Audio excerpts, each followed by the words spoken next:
할렐루야.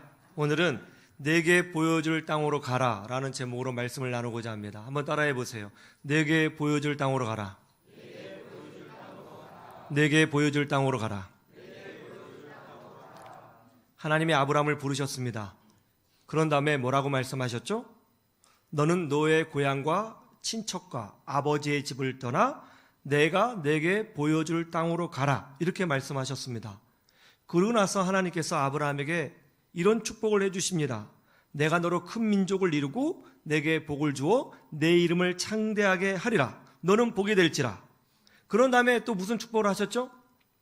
너를 축복하는 자에게는 내가 축복을 내리고 너를 저주하는 자에게는 내가 저주할 것이다. 땅의 모든 족속이 너로 말미암아 복을 얻을 것이다. 이런 놀라운 축복을 해주셨습니다. 그러자 아브라함이 어떻게 했다고 성경에 기록되어 있습니까? 이에 아브라함이 여호와의 말씀을 따라갔다는 것이죠. 그런데 오늘 말씀을 보면 좀 이해가 되지 않는 부분이 있습니다. 그게 뭐죠? 1절에 나와 있는 바와 같이 내게 보여줄 땅으로 가라는 부분이에요. 이게 참 묘하죠? 원래는 보여준 땅으로 가라, 그렇게 해야 맞지 않아요? 보여준 땅으로 가라. 지금 아브라함이 자기 집을 떠나 전혀 새로운 땅으로 가야 됩니다. 그러면 그 땅이 어디 있는지, 그리고 무슨 땅인지, 사막인지 옥토인지 광야인지, 그리고 거기에 어떤 사람들이 살고 있는지 요 정도는 알아야 될 것 아닙니까?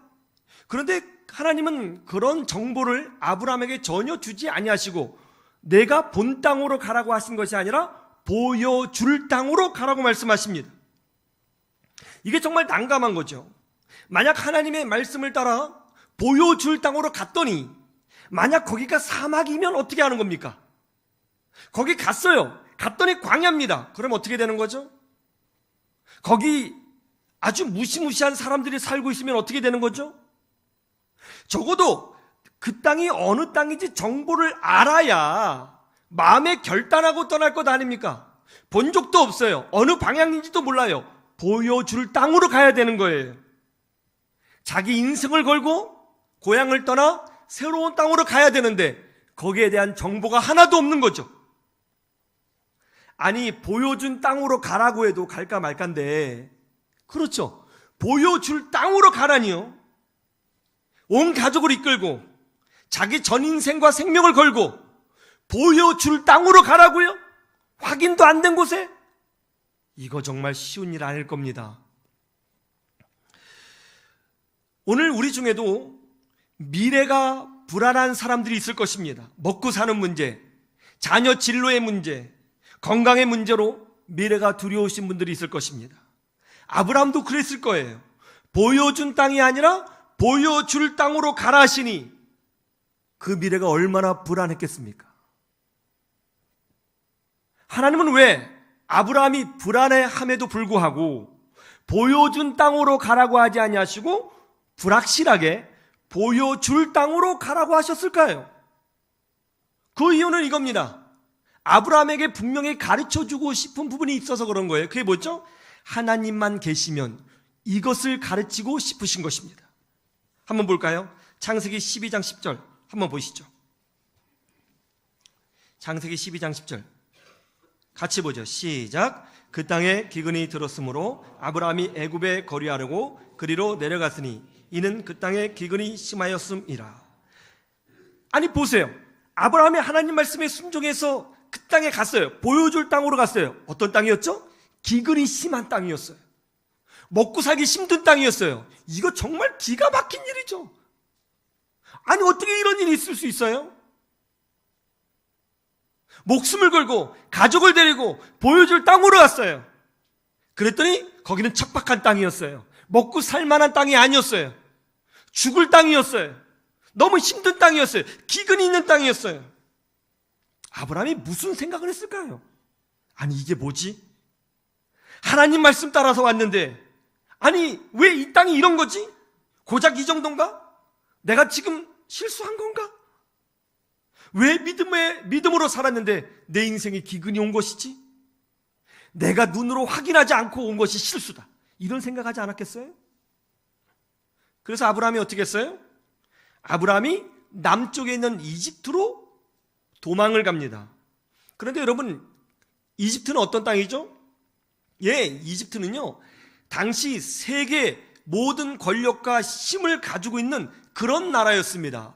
이집트 왕 파라오는 절대 권력자였습니다. 이 나라는요, 이민족들을 쉽게 받아들이지 않는 나라였어요. 특별히 이민족 중에 부부가 들어오면 이 가정에 문제가 있을 거라고 생각해서 그 아내를 빼앗고 남자를 죽이는 풍습이 있었습니다. 죽음의 땅이에요. 근데 아브라함이 그 죽음의 땅에 가야 됩니다. 왜요? 지금 있는 땅도 힘들거든요. 먹고 살 수가 없거든요. 물이 없어요. 식량을 구할 수가 없습니다. 그래서 어쩔 수 없이 가족과 헤어지고 아내를 빼앗길 수 있고 죽을 수밖에 없는 그 땅으로 내려가게 된 거죠. 두려움의 땅으로 내려가게 된 것입니다. 그래서 아브라함이 어쩔 수 없으니까 아내 사라에게 이렇게 말한 거죠. 여보, 우리 그 땅에 내려가서 당신이 내 아내라는 것이 알려지면 난 죽어요. 우리 끝장납니다. 그러니까 내 여동생으로 합시다. 그렇게 하고 내려간 거예요. 아니나 다를까 입국 신사를 하는데 누구냐고 물어봐요. 여동생이라고 그랬어요. 사례가 이뻤던 모양입니다. 이 사례를 바로의 궁으로 데려가게 됩니다. 바로는 그 여자를 받은 대가로 아브라함에게 엄청난 물질을 주죠. 낙타를 주고 양을 주고 염소를 주고 노비를 줍니다. 그러나 아브라함의 마음이 편하지 않죠. 완전히 망한 거죠. 아내를 잃었습니다. 가족이 붕괴됐습니다. 그리고 나중에 여동생으로 속였던 이 아내가 진짜 아내라는 것이 밝혀지면 죽을 수도 있습니다. 너무 무서운 땅이죠. 도대체 이게 뭔가? 보여줄 땅으로 가라고 해서 갔더니 기근이 있고 이 기근이 힘들어서 피했더니 두려움의 땅으로 왔구나. 이게 뭔가? 낙심하고 절망하고 힘들어했을 겁니다. 그런데 이때 놀라운 일이 일어나게 됩니다. 17절에서 19절을 보시죠. 17절에서 19절 우리 석절 같이 보죠. 시작. 여호와께서 아브라함의 아내 사레의 일로 바로와 그 집에 큰 재앙을 내리신지라. 바로가 아브라함을 불러서 이르되 네가 어찌하여 나에게 이렇게 행하였느냐? 네가 어찌하여 그를 네 아내라고 내게 말하지 아니하였느냐? 네가 어찌 그를 누이라 하여 내가 그를 데려다가 아내를 삼게 하였느냐? 내 아내가 여기 있으니 이제 데려가라 하고. 이집트 왕 바로가 아브라함의 아내 사레를 궁으로 데려왔습니다. 그런데 그날 밤에 이집트 왕 바로의 집안에 엄청난 재앙이 임했습니다. 어떤 재앙인지는 몰라요. 중요한 건 뭐냐면 세계 최고의 권력을 가지고 있는 이집트 왕 바로가 두려워 떨 만큼 엄청난 재앙이었던 것은 분명한 것 같습니다. 재앙이 임했어요. 굉장히 무서웠던 모양입니다. 그런데 꿈에 그 재앙의 원인을 하나님이 알려주십니다. 바로야, 네가 데려간 여자는 아브라함의 아내다. 그 여자 건드리지 말아라. 건들면 죽는다. 너무 무서웠죠. 그 다음날 아브라함 불렀습니다. 아니, 네 아내인 것이 분명한데 어찌하여 누이라고 속였느냐? 썩 데려가라. 아브라함은 죽을 줄 알았어요. 정체가 탄로났거든요. 근데 죽이지 않고 바로가 부들부들 떨면서 두려워하면서 아브라함을 내보내줍니다. 이 사건을 통해서 아브라함은 두 가지를 얻었어요. 하나는 물질을 얻었습니다. 나그네에 불과했던 아브라함이 거부가 됐습니다. 두 번째는 뭐예요? 세계 최고의 권력을 가지고 있었던 이집트 왕 파라오에게 인정받는 하나님의 사람으로 명성을 날리게 된 것입니다. 하나님께서 보여주실 땅으로 가라고 했어요. 그 말에 순종해서 갔더니 기근이 있는 땅이었습니다.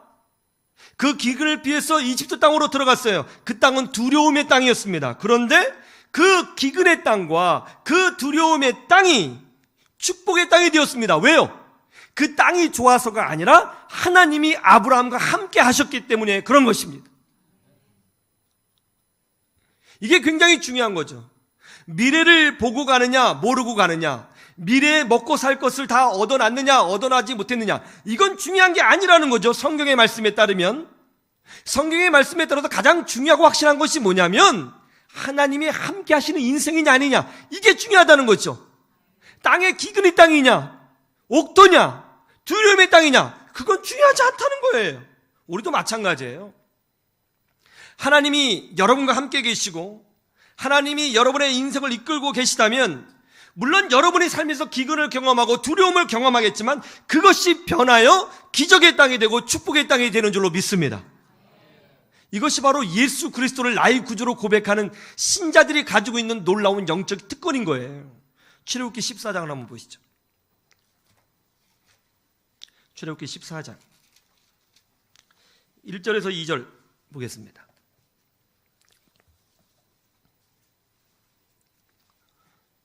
출애굽기 14장 1절 2절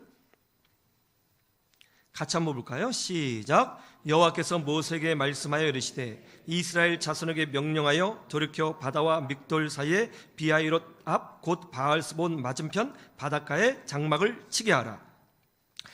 이스라엘 백성이 이집트 땅에서 몇 년 동안 노예살이를 했죠? 400년간 노예살이를 했습니다. 이제 하나님이 모세를 통하여 그들을 구원하고자 하십니다. 10가지의 재앙을 이집트 땅에 내립니다. 이스라엘 백성을 절대로 놓아주지 않으려고 했던 바로 왕이 두 손을 듭니다. 그리고 이스라엘 백성을 놓아주게 되죠. 이제 이스라엘 백성이 자유를 얻었습니다. 빨리 이집트 땅을 벗어나기를 원합니다. 젖과 꿀이 흐르는 땅으로 가기를 원합니다. 이집트 땅을 떠났어요. 그런데 이상한 일이 벌어졌어요. 젖과 꿀이 흐르는 땅으로 가려면 북쪽으로 가야 되거든요. 근데 하나님이 동남쪽으로 가라고 하시는 거예요. 그거 이상하잖아요. 지금 빨리 도망쳐야 되잖아요. 그럼 북쪽으로 빨리 가야죠. 젖과 꿀이 흐르는 땅이 북쪽에 있거든요. 근데 동남쪽으로 가라고 하시는 거예요. 이상했죠? 하나님이 가라고 하시니까 갔어요. 이게 웬일이에요? 그 땅은 홍해바다가 있는 땅이었고요, 막다른 골목이었습니다. 전술적으로 보면 절대로 들어가면 안 되는 땅이었죠. 이 사실을 바로왕이 안다면 이스라엘 백성은 그 갇힌 땅에서 몰살당할 수 있었습니다. 아니나 다를까 바로왕이 이 소식을 접하고 군대를 소집합니다. 이 바보 같은 이스라엘 민족들이 막다른 골목으로 들어갔다고? 우리에게 기회가 왔구나. 복수를 하자. 군대를 모집하라. 이스라엘 백성이 죽게 되었습니다. 5절 7절 보시죠. 5절 7절 5절에 7절 4절 같이 봅니다. 시작. 그 백성이 도망한 사실이 애굽 왕에게 알려짐에 바로와 그의 신하들이 그 백성에 대하여 마음이 변하여 이르되 우리가 어찌 이같이 하여 이스라엘을 우리 섬김에서 놓아 보내었는가 하고 바로가 곧 그 병거를 갖추고 그의 백성을 데리고 갈새 선발된 병거 600대와 애굽의 모든 병거를 동원하니 지휘관들이 다 거느렸더라. 예, 이집트 군대가 추격하기 시작했습니다. 그러자 이스라엘 백성이 어떻게 했어요? 두려워서 소리를 지르고 하나님과 지도자 모세를 원망하기 시작했습니다. 아니 왜 우리를 이런 막다른 골목에 몰고 들어와서 몰살을 당하게 하였느냐? 하나님이 원망스럽고 모세가 원망스럽다. 모세 때문에 하나님 때문에 우리 처자식이 다 죽게 생겼다. 우리는 끝장났다. 도망갈 곳도 없다. 원망하고 불평했습니다. 어떤 일이 일어났죠? 21절 보시죠. 출애굽기 14장 21절 함께 보죠. 시작. 모세가 바다 위로 손을 내밀매 여호와께서 큰 동풍이 밤새도록 바닷물을 물러가게 하시니 물이 갈라져 바다가 마른 땅이 된지라. 이 막다른 골목에서 어떤 일이 벌어졌어요? 예, 홍해 바다가 갈라졌어요. 그리고 이스라엘 백성은 바다가 갈라지는 엄청난 기적을 직접 눈으로 보고 만져보고 발로 느껴보면서 생명을 구원받았습니다. 그리고 뭣도 모르고 이 홍해 바다까지 추격해 들어온 이집트 군대는 완전히 멸망을 당하게 되었다는 것입니다. 무슨 말이죠? 막다른 골목이냐 아니냐 이게 중요한 것이 아니라 하나님이 나와 함께 하시느냐 이게 더 훨씬 더 중요하다는 것이죠. 우리도 살다 보면 인생의 막다른 골목을 경험할 수 있습니다. 앞이 보이지 않을 때가 있죠. 기도해도 답이 보이지 않고요. 아무리 노력해도 길이 보이지 않을 때가 있습니다. 저도 그런 경험을 했습니다. 그럴 때가 있죠. 그럴 때 정말 죽고 싶죠. 다 때려치고 싶죠. 아무것도 하고 싶지 않죠. 하늘만 바라보면서 원망하고 싶을 것입니다. 내가 헤쳐나갈 수 없는 막다른 골목, 그런 것이 있거든요, 우리 인생에는. 그런데 이때 가장 중요한 것이 뭡니까? 하나님이 함께하지 아니하시면 정말 막다른 골목이 되지만, 하나님이 함께하시면 그 막다른 골목이 승리의 땅으로 변화가 된다는 것입니다. 누가복음 5장 3절에서 6절 한번 보시죠. 누가복음 5장 3절에서 6절.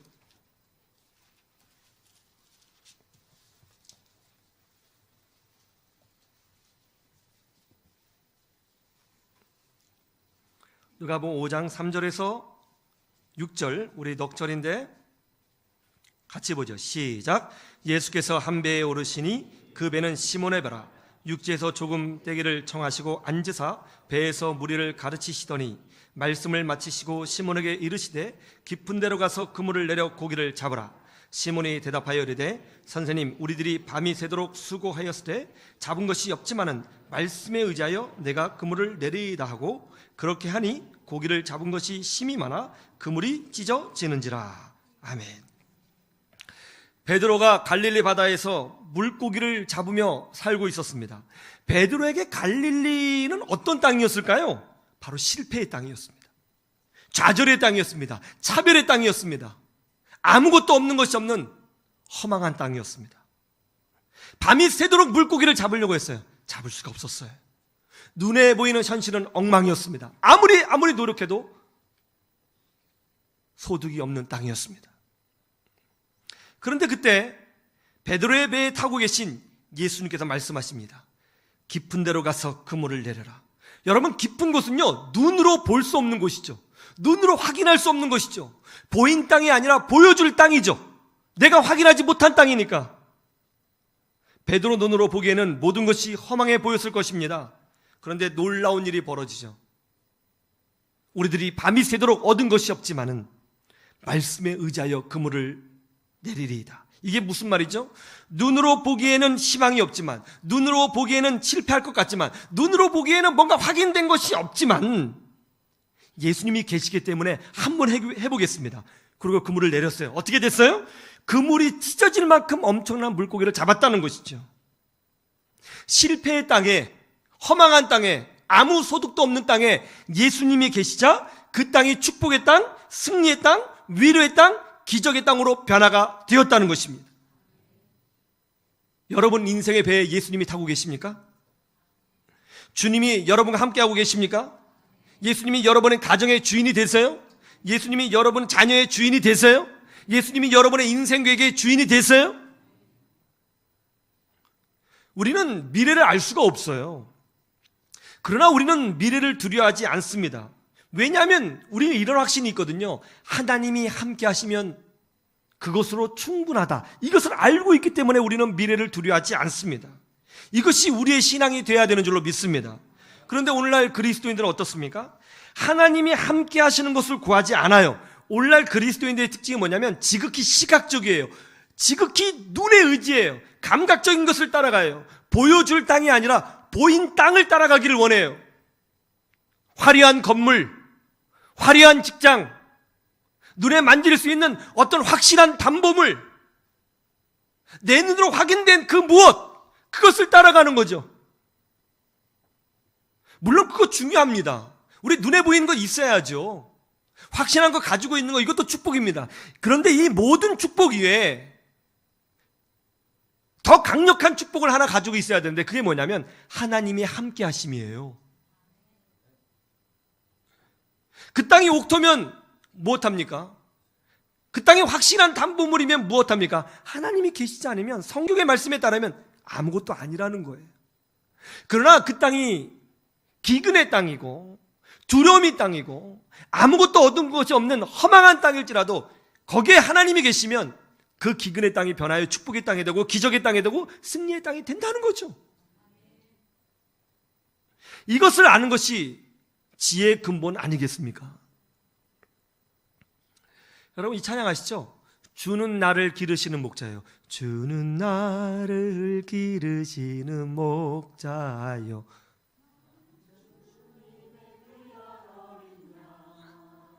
성가대가 좀 낫네요. 네, 역시 이 찬송을 작사하신 분이 최봉춘 여사이고요. 작곡하신 분이 장수철 박사님입니다. 이 두 분이 부부예요. 장수철 박사님은 평양에서 장로님의 손자로 태어났습니다. 어려서부터 아주 철저하게 신앙교육을 받고 자랐습니다. 음악이라는 것이 뭔지 모르는 그 시절에 이 장수철 박사님이 미국으로 유학을 가서 음악으로 박사학위를 받았습니다. 그리고 한국에 와서 음악 지도를 했는데요. 이분 덕분에 한국의 음악이 크게 발전하게 됐어요. 그래서 나라에서는 그 공로를 인정하여 문화훈장까지 장수철 박사님에게 내려주었습니다. 그런데 이 장수철 박사님 부부가 주는 나를 기르시는 목자요, 이 찬송가를 작사 작곡하게 된 배경이 있다고 합니다. 6.25 전쟁이 났어요. 그 당시에요, 기독교인들은 인민군에 의해서 무조건 죽임을 당해야 했습니다. 기독교인이었던 장수철 박사님은 어쩔 수 없이 급하게 피난길에 오르게 되었습니다. 그런데 북한의 남침이 너무 급박한지라 국군도 이 남침을 좀 저지해 보려고 한강 다리를 폭파하게 되었죠. 그래서 많은 피난민들이 이 한강 다리가 폭파된 것 때문에 피난을 가지 못하고 발만 동동 구르고 있었다고 합니다. 근데 그때 그 자리에 장수철 박사님 부부도 있었어요. 특별히 장수철 박사님은 예수님을 믿는 분이고 장로님의 가정에서 태어난 분이기 때문에 인민군이 쳐들어오면 뭐 도망갈 길이 없는 거죠. 무조건 죽는 겁니다. 너무나 마음이 타들어갔습니다. 다리는 부서졌지, 한강은 건너갈 수 없지, 점점점 인민군은 내려오지, 마음이 타들어갔어요. 너무 두려웠습니다. 다급했습니다. 아무것도 할 수 있는 게 없는 거예요. 그래서 그 무너진 다리를 바라보고 있는데 갑자기 이 박사님이 마음속에서 어떤 감동이 와서 시편 23편 말씀을 외우기 시작했어요. 여호와는 나의 목자시니 내게 부족함이 없으리로다. 그가 나를 푸른 풀밭에 누이시며 실만한 물가로 인도하시는도다. 내 영혼을 소생시키시고 자기 이름을 위하여 의의 길로 인도하시는도다. 내가 사망의 음침한 골짜기로 다닐지라도 해를 두려워하지 않을 것은 주께서 나와 함께 하심이라. 주의 지팡이와 막대기가 나를 안위 하시나이다. 이 말씀을 계속 암송했습니다. 두 부부가 손을 잡고 계속 이 말씀을 암송했어요. 할 수 있는 건 그거밖에 없었습니다. 밤이 되었습니다. 어두워졌습니다. 그런데 그때 기적 같은 일이 벌어졌습니다. 한강 건너편에서요, 그 어두운 밤에 조각개배 하나가 노를 저어서 오더래요. 그런데 그 사람이 전혀 장수철 박사님 모르는 분인데 장수철 박사님 부부를 향하여 어서 타라고, 빨리 타라고 그러더래요. 그 배를 타고 건너와서 피난길에 오를 수 있었답니다. 그때 일을 생각해서 이제 전쟁이 끝나고 난 다음에 지은 찬송이 바로 이 찬송이에요.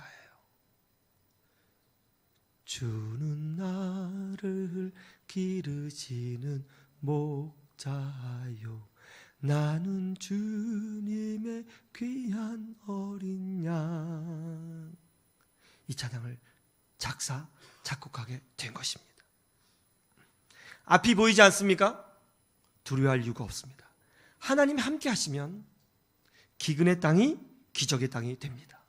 하나님이 함께 하시면 두려움의 땅이 축복의 땅이 되고, 하나님이 함께 하시면 막다른 골목길이 승리의 땅이 되는 줄로 믿습니다. 미래를 두려워하지 마십시오. 하나님이 나와 함께 하시기를 구하는 사람이 되면 됩니다. 중요한 건 이겁니다. 미래가 얼마나 안 보이냐, 이게 아니라 하나님이 나와 지금 함께하고 계시느냐. 우리 그리스도인들이 구해야 될 부분이 바로 이겁니다. 하나님이 나와 함께하고 계시느냐. 하나님이 나와 함께하고 계시면 그것으로 충분합니다. 물론 인생을 살다 보면 기근도 있고 막다른 골목도 있고 두려움도 있죠. 그때 절대로 절망하지 마십시오. 오히려 그것이 축복이 된다는 것을 믿고 믿음으로 전진하십시오.